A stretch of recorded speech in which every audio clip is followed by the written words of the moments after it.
They told me Grandma was dying to keep me off a family cruise, but the real betrayal was years in the making. What I uncovered next wasn't just a lie, it was a stolen future, and I was done being the family scapegoat. Please, honey. Grandma needs you right now. She's not feeling well at all. My mom's voice crackled through the phone, heavy with what I now know was fake concern.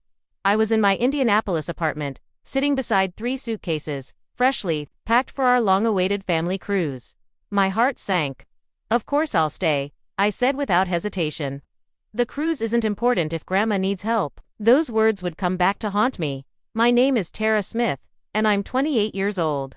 All my life, I've tried to be the responsible daughter, the one who stepped up when things got tough. But that dedication was about to be tested in a way I could never have imagined. The cruise had been planned for months. A week-long Caribbean trip with my parents, younger sister Emma, and a few relatives. I'd taken time off from my job at the accounting firm, saved money, and bought new clothes. It was meant to be our first real family vacation in years. When Mom called about Grandma being hospitalized, I didn't think twice. I canceled everything. That evening, as I drove to the hospital, my phone buzzed. A notification from Emma. A photo. I nearly veered off the road. There they were, my whole family smiling on the cruise ship deck, champagne glasses raised. The caption read, "Best vacation ever. So blessed to have such an amazing family. #cruise life #family time." My heart pounded as I pulled over and stared at the screen. There was no mistake.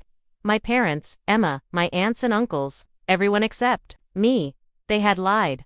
I rushed to the hospital, but there was no record of my grandmother. My calls to Mom went to voicemail. Emma had already blocked me. The betrayal felt like a punch to the chest. I drove to Grandma's house, tears blurring my vision. Her porch light was on.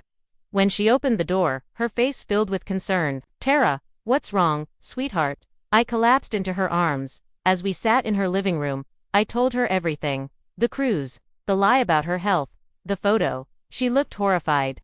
"Your mother called last week," she said, her voice trembling. "She asked me to play along, pretend I was sick if you showed up. I refused. I didn't think they'd go this far." I stared at the photo again, numb. I spent months saving for this. Picked up extra shifts. Bought Emma that sundress she's wearing in the picture. Grandma's eyes narrowed. "The necklace your mom's wearing. It was supposed to be passed to me on my 30th. I whispered. "Emma and I were meant to share it." Grandma stood abruptly and walked to her desk. She pulled out a thick envelope. "I wasn't going to show you this yet," she said, handing it to me, "but you need to see the truth." Inside were bank statements, emails, and handwritten notes. Documentation. Proof. They hadn't just excluded me from a vacation. They had stolen from me consistently, methodically for years. 2 months ago, Grandma had given my parents $15,000 for the cruise, with one condition: the trip was for everyone. She discovered later that they used my portion to upgrade their cabins and book excursions. "I've been keeping records," Grandma said. "Every time, they favored Emma. Every lie. Every dollar spent unfairly." My hands trembled as I flipped through the pages. College tuition, Emma was paid. Mine, student loans, birthday gifts. Emma's was lavish, mine, modest or forgotten. And now, the ultimate betrayal. "They didn't even need an excuse," I said bitterly. "They just used you. How much I care about you too. Get rid of me." Grandma's voice was firm. "Sometimes people show you exactly who they are when they think you're not looking. But what matters is what you do next." Just then, my phone buzzed again. A group text from my cousin, sent by mistake. More cruise photos. "My family is laughing at dinner. My dad, poolside, with a cocktail. Emma is smiling in the sundress, and Mom, wearing the necklace." The necklace was supposed to be shared between her daughters. I posted the truth on social media. Funny how I was told Grandma was in the hospital and couldn't come on the family cruise. Even funnier how my family is now toasting on deck with the money meant for my ticket. #betrayal #truth hurts. It exploded. Friends messaged in disbelief. The extended family reached out. Cousins said they'd noticed favoritism too. That's when Dad called. "Take it down," he barked. "You're embarrassing the family." "No, Dad. You embarrassed the family. You lied about Grandma. You stole from me. Watch your tone," he snapped. "You don't know everything. We've protected you." "Protected me from what?" "The truth," I said. Tell me what you're so afraid I'll uncover. He hung up. I called Grandma immediately. They're trying to scare me, I said. Her voice was steel. Check your email, Tara. It's time you knew everything. The attachment made my blood run cold. It was a trust document, dated 25 years ago. My grandfather had left a $2 million estate, split equally between grandchildren when they turned 30, but the account had been drained used for Emma's tuition, dance lessons, and wedding. Money meant for me had been stolen since I was 3. Another email came. From Uncle Michael. Tara, I can't stay silent anymore. The cruise was the final straw. I've attached everything I found. I'm sorry. I should have spoken up sooner. I opened the files. There it was. Transaction after transaction. Forged signatures, unauthorized withdrawals. Fraud. They hadn't just stolen my place on a cruise, they'd stolen my future. And they were about to find out. I wasn't the same girl who used to beg for scraps of love. I was done begging. The next morning, Indianapolis was cloaked in a pale mist as I sat at Grandma's kitchen table, poring over the evidence. The documents from Uncle Michael filled in the gaps left by Grandma's file. The financial betrayal wasn't just real, it was deliberate, systematic, and horrifying in scope. Over $500,000 had been siphoned from what was supposed to be my trust fund, every cent rerouted to fund Emma's life like it was a fairy tale built on my sacrifice. I ran my fingers over a college tuition statement, not mine, Emma's. I remembered the nights I stayed up studying for accounting finals after working 10-hour days at a diner, while Emma bragged about dance competitions and trips. It had all been paid for with my money. The taste in my mouth turned bitter. Grandma returned from her study, a quiet determination in her step. We need to think carefully, Tara, she said, sliding a legal pad across the table. There are several routes we can take, but they'll all lead to confrontation. I'm done avoiding it, I replied, gripping the pen tightly. They can't be allowed to get away with this. As if on cue, my phone buzzed again. Another text, this time from Emma. I know what you're doing. You've always been jealous of me. You're ruining everything. Well, guess what? You're too late. We're gone. And you'll have nothing. I stared at her words. For years, I had begged for crumbs of acknowledgement, for fairness, for love, and this was what I got in return. Venom. Grandma peered over my shoulder and read the text, her lips pressed into a firm line. They're planning to run. Run with what's left of my trust fund, I said grimly. Then we need to act now. She pulled out her phone and dialed Uncle Michael. Minutes later, we were at a quiet corner table in a cafe downtown. Uncle Michael looked exhausted. His fingers trembled as he handed me a manila folder. These are copies of every document, he said. Bank transfers, statements, emails. I've already shared them with the family attorney. What are they saying? I asked. They're claiming it was all done out of love. That you weren't ready for that kind of money. That Emma needed it more. My chest tightened. And the cruise. They're calling it a misunderstanding. He hesitated, but there's something else. Something they don't know I found. A recent series of transfers, large amounts to an offshore account in the Cayman Islands. My stomach dropped. They're preparing to vanish. Uncle Michael nodded. They've already booked tickets. The cruise was a test to see if their passports would trigger any red flags. Just then, another message from Emma popped up on my phone. By the time you figure it out, we'll be gone. Enjoy what little scraps are left. I showed it to Uncle Michael. His face drained of color. We have to go to the company, Grandma said. Right now. What about the shares? I asked. She reached into her purse and handed me another envelope. I signed the transfer this morning. You now hold the controlling interest in the family company. The company where Dad's the CEO. Not anymore. I stood up, fire coursing through my veins. We arrived at the company's headquarters, a sleek, glass-paneled building in downtown Indianapolis. Security guards stood near the entrance, eyeing my grandmother with deference. Word had spread. My father's reign was over, even if he didn't know it yet. Inside, my parents were emerging from his office, carrying boxes. Emma trailed behind, her head down. They stopped cold when they saw me. What are you doing here? My father barked, trying to sound in control. Taking back what's mine, I said calmly. You're removing property from my company without authorization. Your company, Emma laughed. Are you insane? I pulled out the signed documents. As of this morning, I own controlling shares, and I intend to protect every asset you tried to steal. Behind me, Sirens wailed. Police cars pulled up, followed by a sleek black SUV. FBI agents stepped out, led by a woman in a gray blazer who flashed her badge. Mr. and Mrs. Smith, you're under investigation for financial fraud and trust fund misappropriation. We have a warrant to search the premises?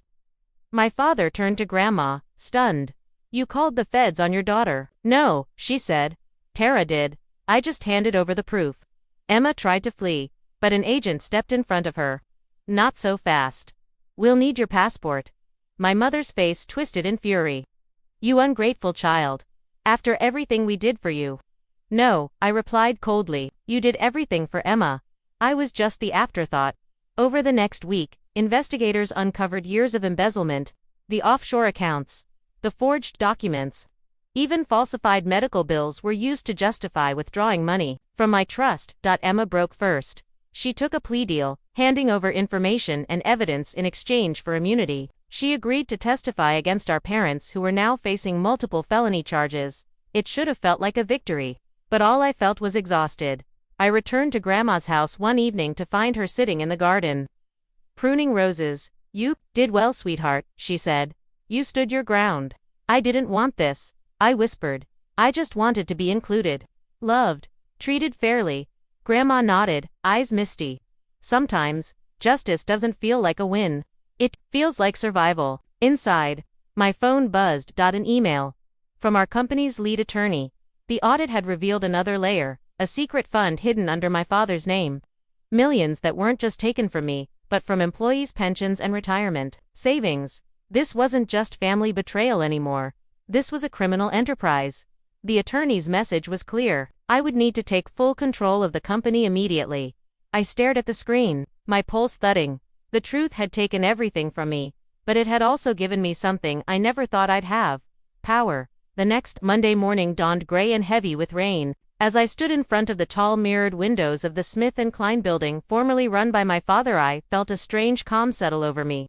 The streets of downtown Indianapolis bustled with oblivious routine, unaware that inside this sleek tower, a legacy of lies was unraveling. The elevator ride to the top floor felt like crossing into enemy territory. But I held my head high. Grandma's words echoed in my mind. You stood your ground. Now build something better.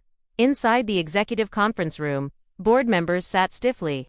They'd seen the headlines, CEO under federal investigation. Heir emerges with control of Smith & Klein, family dynasty yet many of them had no idea who I was beyond the shadow of my father. Until now. I stood at the head of the table. Good morning, I began, projecting a confidence I wasn't sure I felt. I know the last week has been chaotic, but transparency starts now. I am Tara Smith, and as controlling shareholder and acting CEO, I intend to clean up this company. Murmurs rippled around the table. First, I continued, clicking the remote. This is what your previous leadership was doing. The projector displayed charts and data embezzlement totals, illegal wire transfers, forged pension records. Faces paled. My parents, using company resources and my trust fund, funneled over $3 million into personal accounts, retirement funds, education grants. Bonuses are meant for long-standing employees. Gone. A senior board member, Marcia Klein, looked stunned. And you intend to fix this? Not just fix it, I replied. Rebuild it. With transparency, integrity, and accountability. I won't just be the daughter who was stolen from, I'll be the CEO who led this company out of the ashes. The work was brutal. For the next 2 weeks, I buried myself in audits, department reviews, and meetings with legal teams. Uncle Michael helped coordinate testimony for federal investigators. Emma, under immunity, provided damning evidence against our parents. In the press, my mother and father's pictures were everywhere: courtroom sketches, leaked photos from FBI custody, even video clips of them refusing to comment. The media frenzy was a beast I couldn't control, but inside the company walls, I was building something solid. Every day, I met with employees. Not just the executives, but the mailroom clerks, the cafeteria workers, the interns. People who had been ignored or lied to for years. I asked questions. I listened. And I started to learn something no one had taught me. Leadership wasn't about power, it was about people. One night, near midnight, I sat in Grandma's living room with a glass of chamomile tea. She dozed in her chair beside me, a soft knit blanket tucked around her shoulders. On the coffee table sat a thick file, the final results of the internal investigation. One document in particular made my heart stop. A letter, dated 1998. My father's handwriting, to the trustee of the Palmer Smith Grandchildren Trust. Please consider reallocating Tara's future distribution. Emma has been diagnosed with a motor coordination delay and will need extensive support.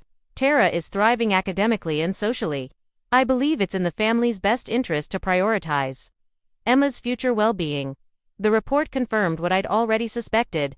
The delay had been fabricated. Emma had never needed medical or educational intervention.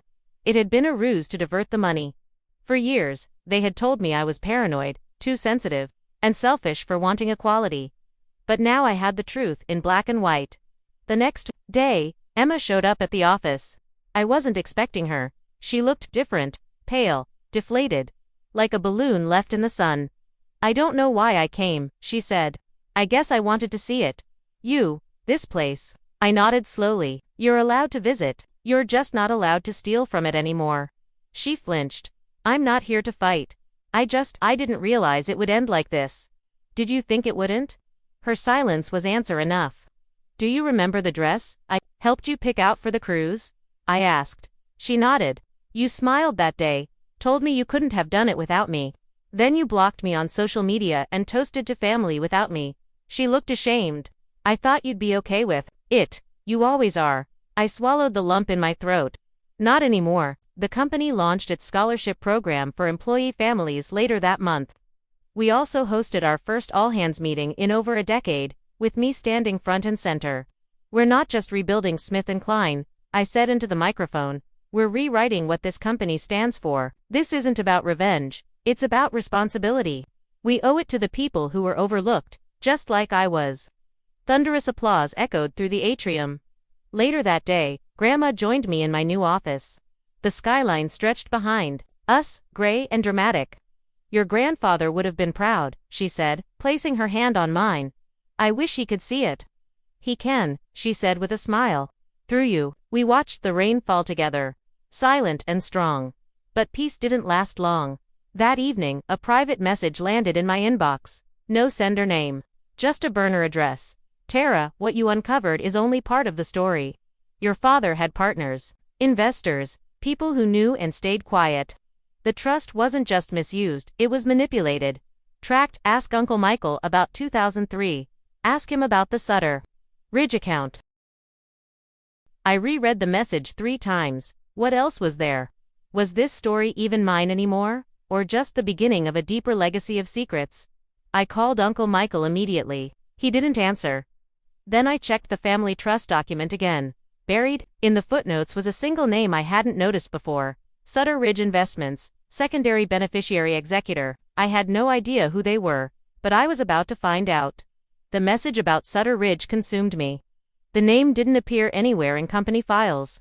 It wasn't listed on tax documents, board minutes, or even in my grandfather's estate plan, beyond that buried footnote. But it was their Sutter Ridge Investments, secondary beneficiary executor. I tried calling Uncle Michael again. Still no answer.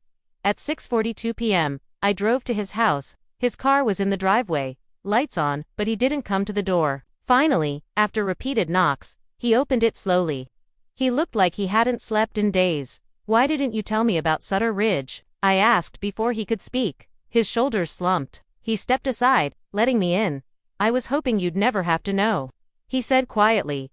He walked to a cabinet, unlocked it with a key around his neck, and pulled out a single file. Aged, yellowed, brittle. Inside was a stack of documents stamped with a firm's name I didn't recognize, Harbridge and Moss LLP, a legal firm once used by my grandfather.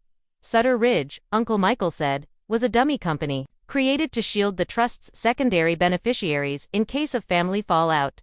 Secondary beneficiaries. Your father's silent investors, he explained. Your grandfather had suspicions about him as early as the late 90s. After your father married your mother, he started building connections with people who had, let's just say, flexible ethics. Hedge fund guys. Real estate sharks. One of them was Sutter Ridge's main backer.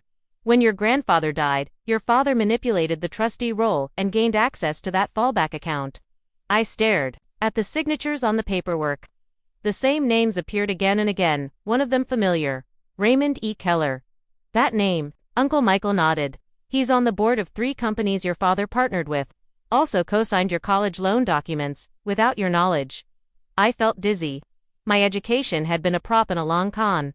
Why? To create the illusion that you were independent, he said. So no one could accuse them of theft. They buried funds in shell accounts, then took out loans under your name, paid them off with trust money, and made it look like you were the one making it all happen. The betrayal deepened. It wasn't just favoritism. It wasn't just theft. It was identity laundering. They built Emma's life on your foundation. Then, build your foundation to look like you didn't deserve more. I sat down, feeling the weight of years pressing into my chest. There's more, he added. Keller and Sutter Ridge own a silent stake in your family company to 11.5%. They still do, only if they remain uncontested. That's why they've been quiet. They're hoping you focus on your parents and let the rest slip by. I stood, then we're not finished. I met with the company's legal team the next day. We need to nullify any claim by Sutter Ridge, I told them, launch a full audit. Trace all related funds. Subpoena any correspondence with Keller and his associates. The legal director, a woman named Tanisha, nodded. Already started. And there's something else, a property. A retreat in Vermont. It was purchased using a corporate expense fund tied to Sutter Ridge. We believe your parents used it for meetings with those investors. 3 days later, I was on a flight to Vermont with Tanisha and 2 forensic accountants. The property was a sprawling estate hidden behind thick forest, nestled in snow. Inside were dozens of boxes, receipts, meeting minutes, handwritten notes. One stood out, a notebook in my father's handwriting, with entries detailing every meeting, dates, deals, transfers, and at the bottom of a page, dated March 3, 2012, TR, will turn 30 in 2025. Must dissolve SRI links by then or reclassify fund structures. Emma is the natural successor. TR is too volatile, too principled, too much like him. Him was my grandfather. I closed the notebook slowly. They had planned my erasure for years. When we returned to Indianapolis, the legal team initiated proceedings to revoke all Sutter Ridge shares. The FBI was informed of the discovery. Raymond Keller, under threat of prosecution, lawyered up immediately. I received a call 2 days later. You're smart, Tara, Keller said coolly. But be careful. You dig deep enough, you find roots that run under the whole forest. I'm not afraid of the forest, I said. I grew up in the dark. We terminated his silent stake in the company by proving it was obtained through misrepresentation and concealed fraud. A civil suit followed, spearheaded by our new legal counsel. We offered settlements to affected employees and launched a financial transparency initiative company-wide. My parents were formally charged with embezzlement, wire fraud, and conspiracy. They pleaded guilty, hoping for leniency. Their sentencing hearing was scheduled for spring. Emma sent one last letter. A real one this time, handwritten. Tara, I was selfish. I was blind. I believed what they told me, that I deserved more because I needed more. I never asked if that was true. I don't expect forgiveness. I'm working at a library now, learning who I am without their money. Without their lies. I hope you find peace. I placed her letter next to the other documents. Proof. Scars. Then I locked them away. 6 months later. Smith & Klein thrived. We'd launched a foundation in my grandfather's name, restructured our entire leadership board, and established a survivor's grant for employees who had experienced financial abuse or manipulation. And me, I finally took a vacation. Not to the Caribbean, but to the Oregon coast, just me and Grandma in a quiet cabin overlooking waves that never stopped rolling in. You did it, she whispered as we watched the sunset. I did more than survive, I replied. I rebuilt. The betrayal they tried to bury had become my blueprint for resilience, and the truth, once unearthed, had set me free.